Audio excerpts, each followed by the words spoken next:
Hi everyone and welcome to the channel. Today I'll be discussing John Wayne, the guy they nicknamed Duke, and really when it comes to westerns, his legacy lives on. When Wayne did a western, it was an event. People turned up to the theatre that never went.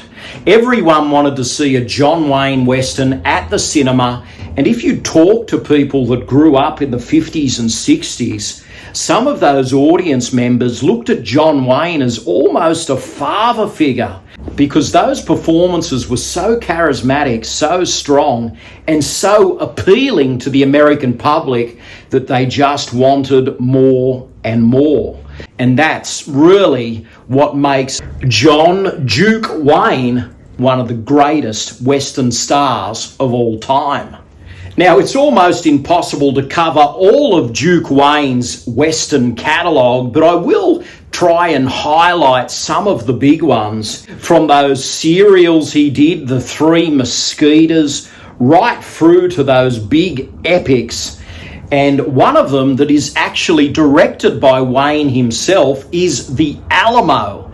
And that film co-starred Richard Widmark and the teen surf actor Frankie Avalon, that boy from Philadelphia. So that had an interesting cast as well. And it was an ambitious project for Wayne, and it just showed how committed he was to the American spirit. And he's a guy that just fit into Western scenery perfectly with that drawl, the walk, the John Wayne walk. But John Wayne had his own swagger. He was his own man, and he just commanded the screen.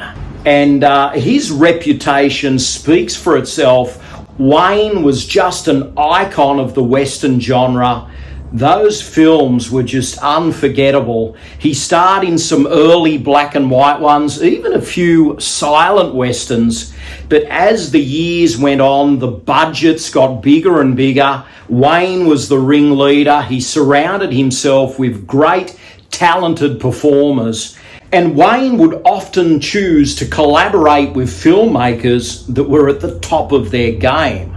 Now, Wayne appeared in countless black and white westerns in those early years, and the Raoul Walsh film, The Big Trail in 1930, is considered a turning point in Wayne's career, and that was his first starring role. And The Big Trail was this epic movie. So The Big Trail is really an important film in the evolution of Wayne.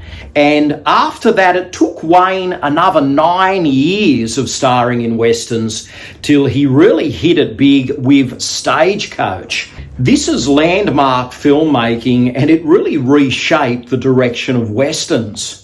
Stagecoach was directed by John Ford. It co-starred Claire Trevor, Andy Devine, John Carradine. John Wayne was elevated to leading man status. This is the one where he really started to get that persona marinating. And then there were those legendary cavalry westerns, movies such as Fort Apache from 1948 with Henry Fonda and Shirley Temple. Also, who can forget the classic 1949 John Wayne epic, She Wore a Yellow Ribbon, featuring Joanne Drew and Ben Johnson. And another memorable cavalry outing is Rio Grande from 1950, which featured a great pairing of Wayne with Maureen O'Hara. And of course, who can forget the epic Red River from 1948, where they actually aged Wayne for his role, and Monty Clift was also in that. And we also had movies such as The Searchers in 1956, which co-starred Natalie Wood and Jeffrey Hunter. That was a sprawling epic like no other. It's easily one of Wayne's best, and it's renowned for some great cinematography. And then, of course, Rio Bravo from 1959, co-starring Dean Martin, Walter Brennan, and Ricky Nelson. What a favourite that is. Director Quentin Tarantino actually hails that as one of his favourite films of all time. It sometimes changes with The Good, the Bad and the Ugly. It'll be Rio Bravo one day, The Good, the Bad and the Ugly another day. But that is just another great Western. And then there's movies like The Man Who Shot Liberty Valance from 1962, co-starring Jimmy Stewart, Lee Marvin. That's a great Western. And there is also a remarkable Gene Pitney song called The Man Who Shot Liberty Valance that was sadly never used in the film due to a misunderstanding between the studio and the producers. And Wayne in 1962 was one of the big names attached to How the West Was Won, that sprawling John Ford film, alongside those other names such as Jimmy Stewart, Richard Widmark, Lee Van Cleef, Jack Elam. The list goes on. But How the West Was Won was epic in scope, and really Wayne added a special something to that. And back then people were waiting to see Wayne's input in a film like that, and when he came on the screen people just felt at home. And we got that cluster of fan favourites in the 60s there, like North to Alaska, which was a film with a great Frankie Lane title song, and it co-starred Fabian, the singer, alongside Wayne, as well as the British actor Stuart Granger and French model turned actress Capucine. And of course, McClintock was another crowd pleaser, co-starring Maureen O'Hara. There was certainly a lot of comedy in that one, including Wayne's famous spanking of O'Hara. And some people said Wayne just played John Wayne on the screen and it was the same performance every time.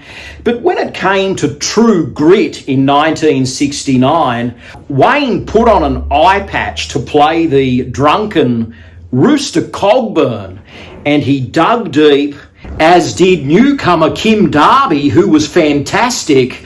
And of course, there was an interesting turn by country and western star Glenn Campbell, but clearly this was Wayne's show. And in many ways, he brought to the screen a performance that was a little bit of a startling revelation.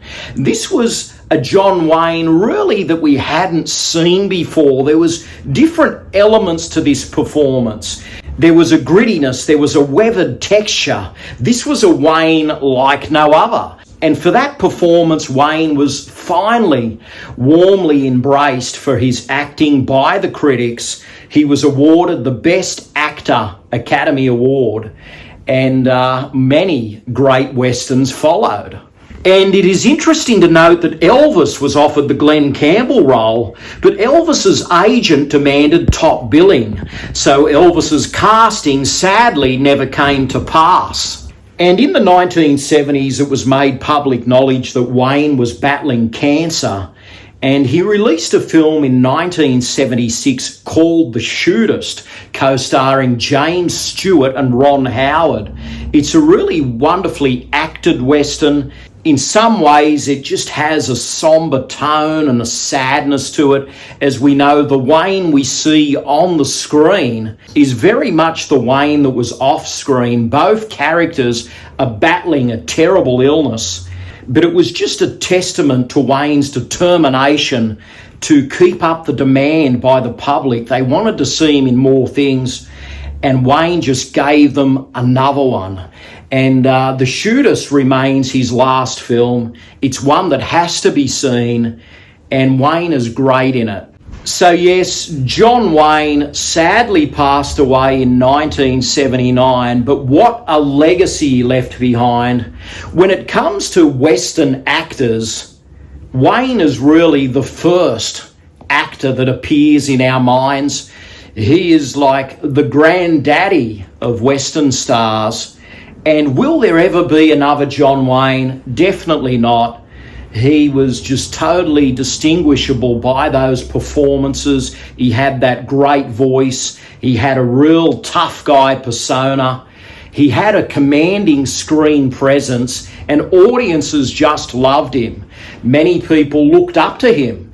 And John Wayne is just an icon in the entertainment industry. But when it comes to westerns and the history of Western movies.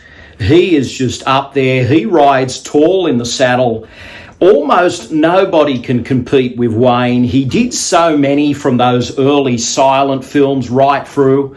He has such a scope and a grandeur to his catalogue that really is hard to beat.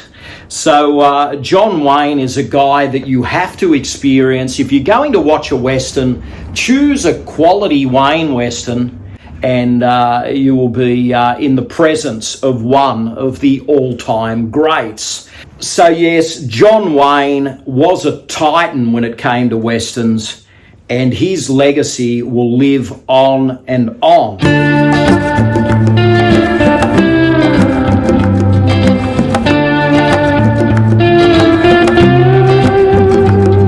So thanks for joining me. That was really fun reflecting on John Wayne. But until then, share your thoughts in the comments below. Tell me your favourite Western stars of all time, and let's get the conversation going.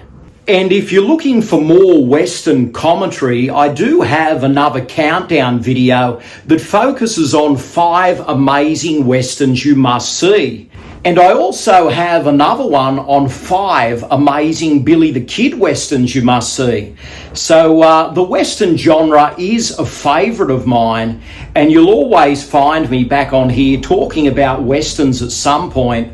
So yes, that just about does it for today. Take care, and I'll see you all again very soon.